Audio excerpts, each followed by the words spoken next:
Hey everybody, this is Lance from TastyTraders.com.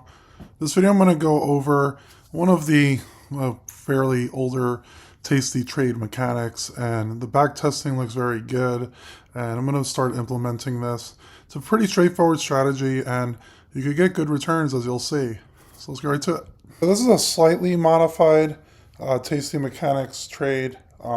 It's very similar to what TastyTrade recommends. So the agenda is we're going to look at the mechanics, how to set up the trade, how to manage it, and then how to appropriately size the trade. So a lot of this information comes from the book, The Unlucky Guide, Investor's Guide to Option Trading, Julia Spina. Tom Sosnoff also wrote a foreword with it.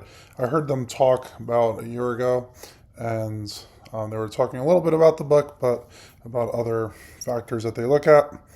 The strategy I'm going to focus on is a 0.16 delta, that's the expected move, iron condor, and you're going to do a 10 width to make it a defined risk trade.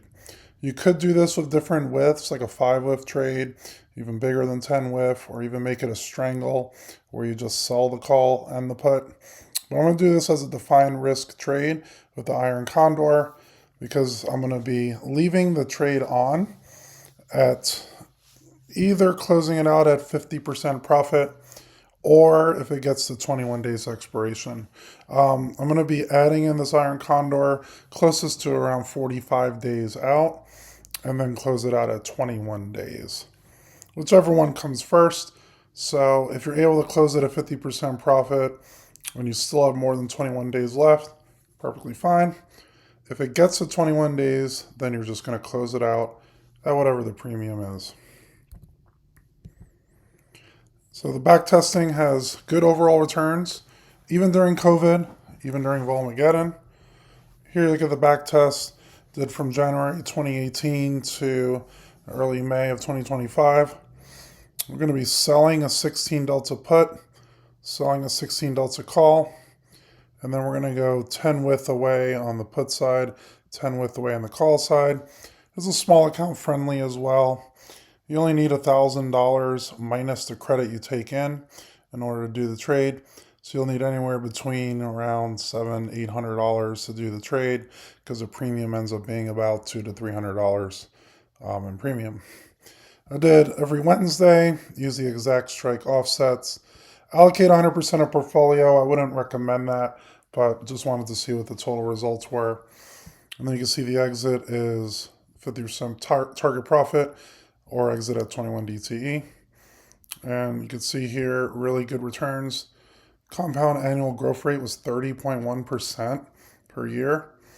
Max drawdown, 91.6. That part, I'm not 100% sure what happened. It might have been during the 2018, where COVID was a big drawdown there as well. But when you look at the compound annual growth rate, it looks perfectly fine. You wouldn't be using 100% of your portfolio anyway on this. In a 0.16 delta, when you're closing out at 50% profit, the win percentage was 78%. So it's still a pretty high win rate on these. You won't win every time. Some of the losses could be minimalized because you are closing these out at 21 days out. You wouldn't have a max loss necessarily unless you had a COVID type event. Total premium capture rate all looks good. Average winner was $169 per lot. Average loser was $277, but you have a higher win rate, so that makes it a average trade per lot is a plus $70. 68 total trades during this time frame and 53 winners. So how do you set up the trade? If you go on Tasty or any of your brokerages that you have, you want to find the nearest to the 45-day expiration. I'm currently doing this video where there's a 44-day out. Let's click that first. Then you're going to do a 0.16 delta on the sold call and the sold put. That happened to be 515 and on the put and 595 on the call. And then you're going to go 10 away from it. So on the put side, we're going to go 10 lower. You're going to buy the 505 put. On the call, you're going to go 10 higher. You're going to buy the 605 call. This makes it a defined risk trade. If it happens to go below 505 at expiration, you'd be at max loss, or above 605 at expiration, max loss. But we're going to be closing these out at 21 DTE anyway. So in a very rare circumstance, you might get close to the max loss, but in a lot of situations, you'll be possibly a small loss or small gain, or you could possibly get the 50% profit. Notice in this trade, the mid price is 2.5. So you're getting about a quarter of the premium compared to the width currently, with volatility around 24.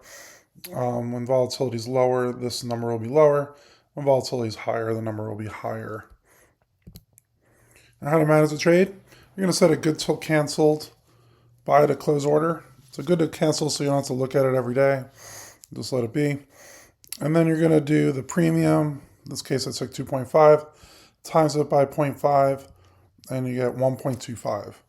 And that's where you're going to put your GTC order in. And then also tracking your brokerage when the trade's at 21 DTE. You could write it out on a spreadsheet saying, okay, if I did it at 45 days out, 45 minus 21, 35, 25, 24 days. So in 24 days from now, you could say, if it's June, whatever, then maybe make an alert to say I got to close this out if the GTC order didn't actually fill. How to size a trade? I would say to use up to around 80% of your account. It's a little higher than what most would do. If it was undefined risk, I wouldn't be going that high. I'd probably go around 50, 60%. But 80% I think is reasonable since these are defined risk trades and you won't be getting any max loss scenarios. I think adding one in every 2 weeks or so, because 2 weeks later you'll see another expiration close to the 45 days out. And do this when the VIX is above the average of around 17. Right now the volatility is at the mid-20s. If the VIX is below 17, the back tests don't look as good on it, so you would skip that particular trade. So this is a very reasonable trade that's pretty straightforward to do, and it has good results. So if you're interested, go try it out. I'm looking at many other different backtest strategies. I'm going to look at a little bit more into TastyTrade mechanics and then try to develop some other strategies that have very good compound annual growth rates and returns that are also reasonable based on defined risk strategies in general. So if you found this video helpful, click like, subscribe. Subscribe to the channel as well because I'll be doing further videos on these, and I'll see you guys on the next one.